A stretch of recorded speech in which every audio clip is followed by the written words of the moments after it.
Hi, my name's Dave. If you've downloaded any of my liveries on Trainsim World, you'll know me as Pinzer Dave or perhaps Dave 55007. And if you have downloaded any of my liveries, you'll know that I'm particularly fond of British Royal Blue and that era, the 1970s, 1980s. And what I've discovered is that the British Royal Arrow is harder to build than it looks. But I've found what I think is a simple way to make the British Royal Arrow in Trainsim World Livery Designer, and I'm going to show you the method I use. It doesn't use any measurements, it just uses things that are already on Trainsim World Livery Designer. As far as I know, it's in all versions of it. So we're going to start with a class 47, basically because it's got a nice slab side, makes it easier to build the arrow. So we'll open up a new one, give it an effective name like the arrow.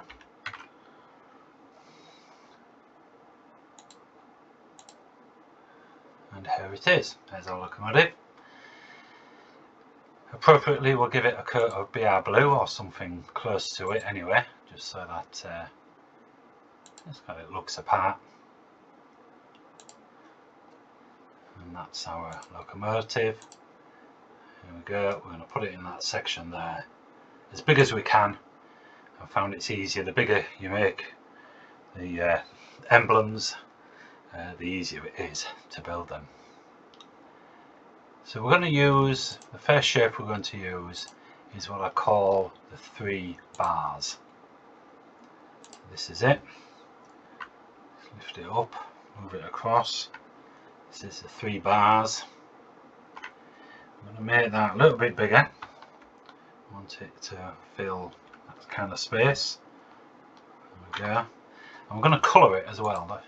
The reason to colour it is just so that it shows a difference of when we put the actual white arrow bars in. You can see where they are in contrast. And what we need to do with this now is we need to turn it 90 degrees. So we'll turn it 90 degrees. It's not easy to get exactly 90 degrees, so what we will do is we will use the cantrail at the top as a guide to whether we've got it to 90 degrees or not. We can do that the closer you get it, and then we can see it's just slightly out, so I'll just lift the right hand side a little bit. There we go, that's pretty good. It's good to me. Let's move it down a little bit into place. That's good. That's really good. We're now going to clone that, and we're going to move the clone over to the right. Okay. Then we'll just go back until we leave a fraction of a gap between the two. Doesn't need to be very wide at all. Just enough of a gap between the two. Okay. And the next shape we want a new shape now, which is a triangle. And it's this right angled triangle, not the equilateral, but the right angled triangle. Put that in. Move that over, kind of toward the middle. And we're going to colour that as well. I'm going to colour that one in green. And we're going to turn that one 90 degrees, but this time anti-clockwise. This one has to be anti-clockwise, 90 degrees. So we use the same thing again, we'll get it positioned approximately, and zoom in, and just use an existing line, which in this case is the red bar, to get, yeah, okay. So that's pretty good. Now we're going to resize the triangle to fit into this red rectangle.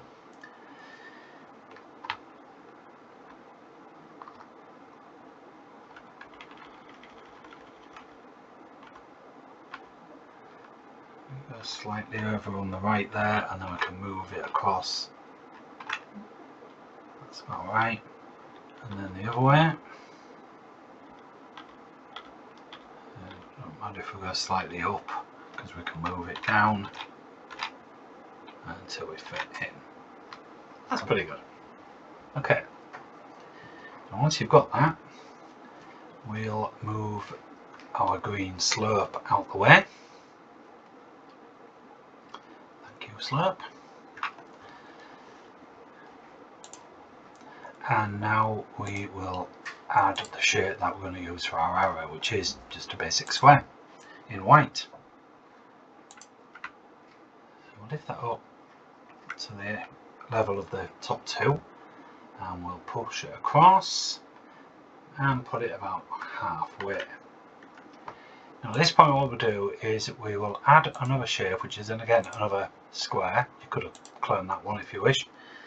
It's up to you how you want to do it.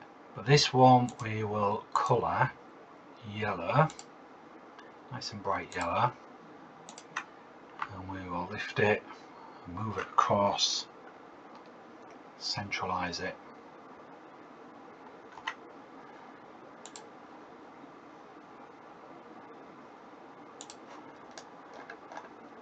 Zoom in on it. And this time, using option 2, I'm going to shrink it down quite narrow, and also raise it so it covers all the red bars. Shrink it down a little bit more so it's quite narrow, and then move it across until it covers that gap between the two reds. There you go, that's about it. Maybe a little bit.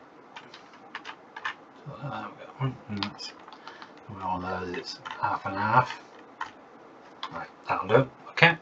Now that gives us a centre line, which we will need later on. So what we'll do now is we'll go back to our white, and we will zoom it out so that, or zoom in rather, so that the red ends are visible. And then option 2 again, we're going to shrink this down, over shrink it, and then widen it so that it fits in that gap almost perfectly. So you might have to just juggle around, just get your sides, just try and get them straight, level. That looks pretty good. And then leaving a gap above and below, just centralise it. Can you see how narrow that gap is on the top and the bottom of the white? That's about right, that's about the size we want, and that will do us. Now clone that white bar, and we're going to put that down into the other gap, again centralising it. Oh, I moved it that way, I didn't need to. Don't do that. There we go.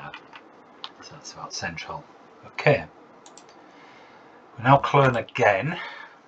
This time what we're going to do is we're going to lower this one down into the red itself, move it across to the left, and then we're going to, using option 2, shrink it to half its width. So you might again have to just juggle till you get it half the width. That's about it. Okay, once you've got it half the width, then shrink it more using it's control on the PC keyboard. And choose to do 1, 2, 3, 4, 5 small steps like that. Now we're going to move that white bar over to the green, and twist it so that it matches the slope. Just zoom in on it a little bit better so we can see. I might just have to lift it just to get the angle of that slope just right. That looks pretty good. And then by using option 2 we can use the VB buttons to shear. So we're going to shear this edge, top edge and the bottom one obviously at the same time. So we will do that until we get it horizontal or near enough. Don't worry about getting it perfect. Once you get it near enough, that's fine. What we'll do is we'll go back over to our stripes and move that over and then lift it so that we can see the edge. There we go. So you can see that we need just a little bit less shear on it. So don't forget to do the option 2 again until we get the right shear on it, which that looks about right, and that's fine. What we're going to do now is we're going to raise this bar up. Now we want this line here to be hidden by the white of the main bar. So it's just a matter of raising it up until it disappears. And there it is, gone. Now this junction here we want to sit on this yellow line for the moment. So we'll move it back and get it approximately on there. Doesn't have to be absolutely spot on, but near enough. We then clone that one again, and now we go down to the bottom. We're going to do the same on the bottom. So again, wait for this edge to disappear under here.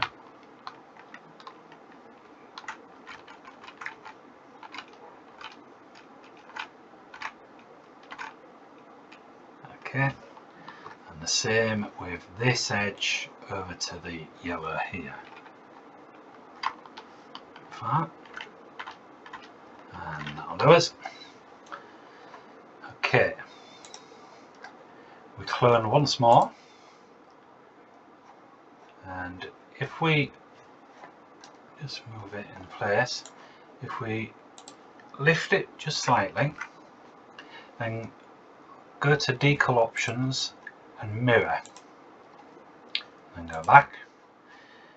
Now using the YB to rotate, if you use a B it'll take it round until it's almost level. Close up, lift it up,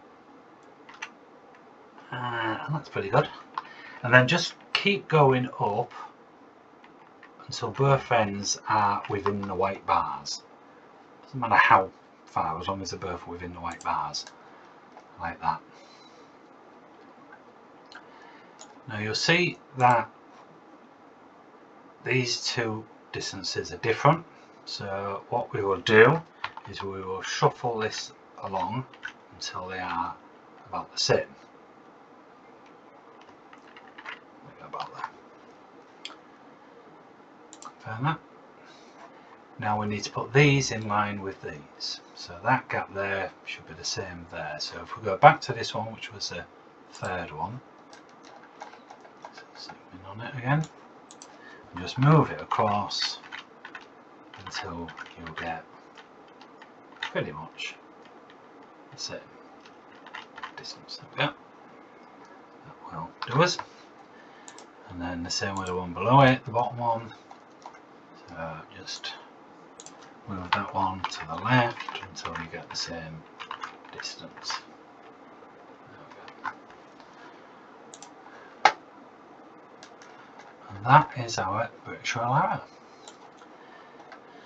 We can now get rid of our colours. Get the yellow.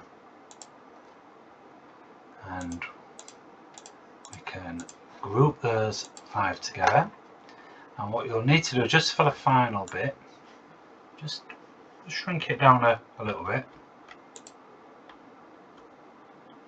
and then option 2, and just increase the height of the entire thing just a little bit, so it kind of just looks proportionally right.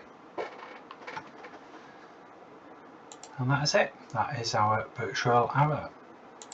So if you're doing large logo, easy to say, that's the kind of size you want. A normal virtual blue locomotive, probably more something like that. And there you go, there is your virtual arrow. So it's taken 15 minutes to do that, which is not bad at all.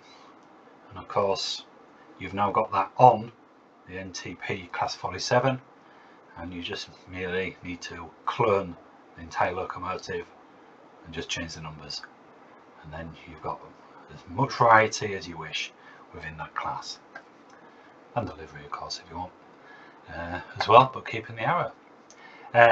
Because it's a collection of 5, if you do want to recolour it, the arrow, you'd need to open it up into its individual bits, recolour each one, and then group them back together. Okay, very good.